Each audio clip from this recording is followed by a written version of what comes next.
Have you set a precedent for other fighters at any weight class to showcase the sport at its very best? I don't know. I mean, what I've done is I've showed that, you know, hard work and dedication pays off. This has been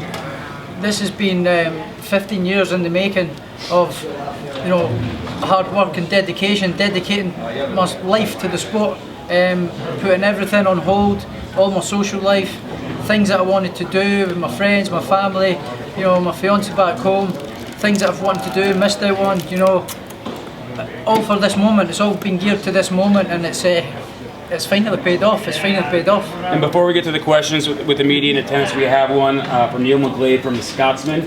I know you mentioned this on the broadcast, but further, just additional message you have for Mr. Ken Buchanan back home. Ken Buchanan, what an inspiration you have been to me since I was 19 years old.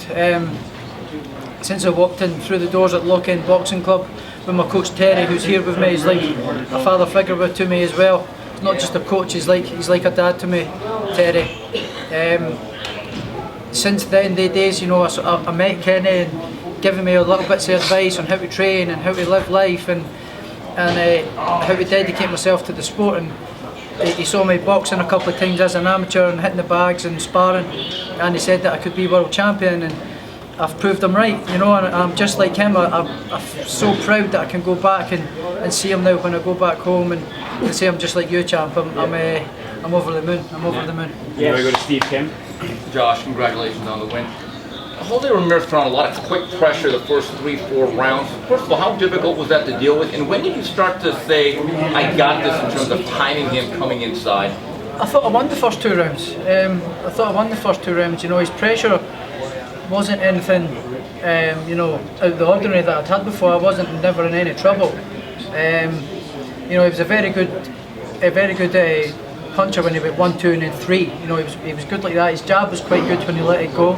But apart from that, I was never in any trouble the whole time, the whole fight.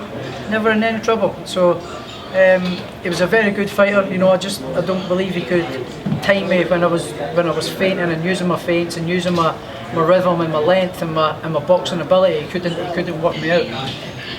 Josh, to piggyback on that, over those first 4 or 5 rounds, Ben had said, you know, discipline and patience was the key. So you were able to set things up and sort of draw him in and keep that gap short. Yeah. How difficult was that, just in terms of your mental game, to sort of just hold off until you could unleash? It was quite easy. It was quite easy to keep the distance and keep boxing him. I actually could have made that fight a little bit easier, you know, if I had kept a little bit more disciplined. When he got you know, success was when I put my hands up and closed my guard and I let him throw. That was when he got success, and he was strong doing that.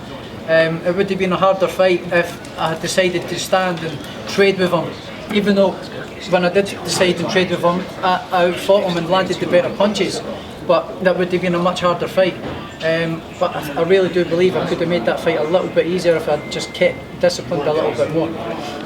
Not only did you fully unify the division, you came to America, you beat a Mexican-American. Do you feel like, I mean, and you played the mind games to the team. I mean, do you feel like you are a special breed of fighter? Is that why you're so, it seems like you're overcome with No, joy? I'm just so determined, and my will to win is second to none. I'm so determined, my will to win and my desire to win. You know, I did everything right this week. On the lead up to the fight this week, the plan was to get inside Ramirez's head and use his aggression against him, and that's what I did. It worked perfectly all week. You know, I didn't mean any disrespect by anything. It was all just to get inside his head, and it worked. You know, and it's proved it in that fight. You know, I walked him into some good shots. Josh, you're obviously supposed to protect yourself at all times and not do that in the 6th round. Did you see something before that led you to think that was? Sorry, what was that? When you hit him in the 6th round with the uppercut, yeah. when they broke you, did you see something before that let you know that was going to be available to you? Well, I knew that he was going to try for the left hook to the body or the right hook up to the head. You know, the big wide hook. He's very good at that. So he left the cell open. He puts his head down, and I took a little step back and hit him with the uppercut. I actually think the referee gave him too much time. he gave him too much time. That should have been a fight over. Then I thought the count was much longer. Josh, are you surprised he stayed to the last bell? Because it looked like in the 7th you were on your way to a stoppage. He was very, very tough. I mean, hats off to Ramirez. He was a very, very tough guy, tough fighter. What a champion he was. Great person as well. You know, I've nothing but respect for him and admiration for him. Even more so now after that fight. You know, he was a very good champion fighter. I hurt him a couple of times, and after I put him down on. All the fight was on my terms, and I just stood and boxed him, and he didn't know what to do. Josh, when you talked about potentially being able to get the stoppage, you came into the middle of the ring instead of being in the neutral corner there. Do you feel like if you had stayed in the neutral corner, you might have been able to finish him because Bayless wouldn't have pushed you back like he had done, and you would have had a little more time? I don't know. I'm not sure. If I'd had a little bit more time, then yeah, because he was really flailing that round, and then the bell went. A couple of. I believe the count was longer than it should have been anyway, but it is what it is. Josh, congratulations on the win. Thanks, Ellie. Thank you. You're welcome. Thank you. You have a lot of options now. Do you fight Teofimo if he wins his next fight? Do you move up to 47? Do you move down to 35? I don't know. We'll see what comes my way. I'm not going to be short of options of what's happening now. Every fight's going to be huge. Every fight's going to be big fights now. So I'm not going to be short of options. So we'll just take it and see what comes my way. Just ride the wave. Anyone you want? Anyone on your mind? Anyone?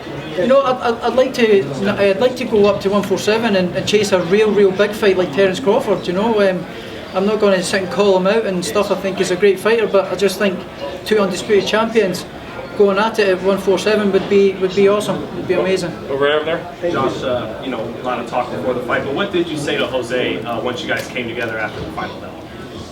Just nothing but love and respect. It was nothing but respect, and it was just all mind games to get inside his head before the fight. I meant no disrespect or no nothing towards him all week. It was just to wind him up and get him angry and get him agitated, and that's what I did. The plans, what I planned to do this week worked. It worked to a T. Josh, congratulations as always, my man. But you mentioned there that 147 Crawford is a dream fight for you, but I know a dream fight for you is Edinburgh Castle or Easter Road back home in Edinburgh.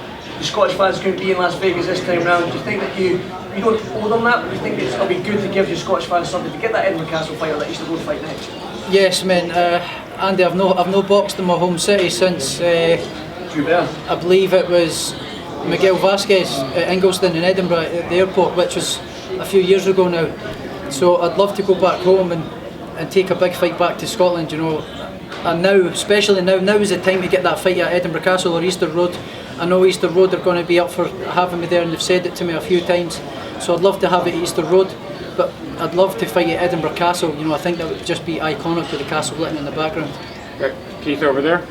Josh, even though you can still make 140, do you feel there are any fights really for you there that are big enough fights, like Mikey Garcia or someone like that? There is big fights there, yeah, 100% there's big fights. There's good fighters there, I make 140 easy, so easy. So we'll just see what comes my way. What about that? What do you think about fighting Mikey Garcia? Sorry? Mikey Garcia's looking for a fight now because obviously he can't fight Pacquiao. What do you think about potentially? Yeah, I think he's a great fighter. Anybody who wants to have a fight, and it makes sense and it's what I want to do and everything, I'll fight anybody. I'm not afraid to fight anybody in this game. Do you move past the Catterall mandatory though? I mean, given how big this fight was and the momentum you have. We've also got Catterall as well. We might have to do that first as well. He agreed 2 steps aside for to let this fight happen. So if I have to do that next, we have to do that next. But if something bigger comes along, then we might have to go for that. Josh, just looking at your left hand.